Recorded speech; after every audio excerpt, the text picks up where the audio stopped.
Seni kavanyan hemmeden, boy verme tut elimden. Yeke kalacak yalimen, söylerim söylerim. Seni kavanyan hemmeden, boy verme tut elimden. Yeke kalacak yalimen, söylerim söylerim.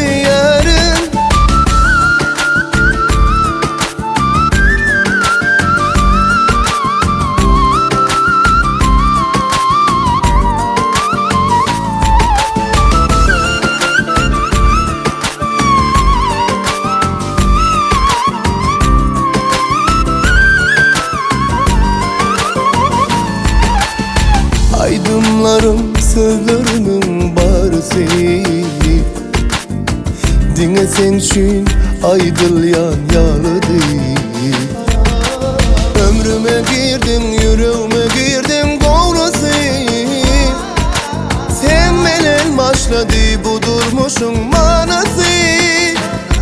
Seni kavanyan hemmeden, boy verme tut elimden. Yeke kalacak yalimen, söylerim söylerim. Seni kavanyan hemmeden, boy verme tut elimden. Yeke kalacak yalimen, söylerim söylerim.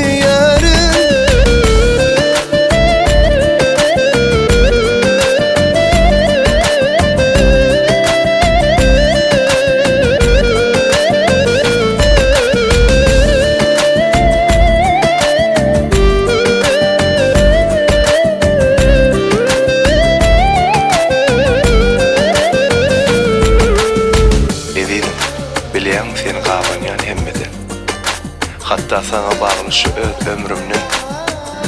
Yeke kalayacak yalimen, koy verme tut ellerimden. Vah, seni kavanyan hemmeden, sana bağlı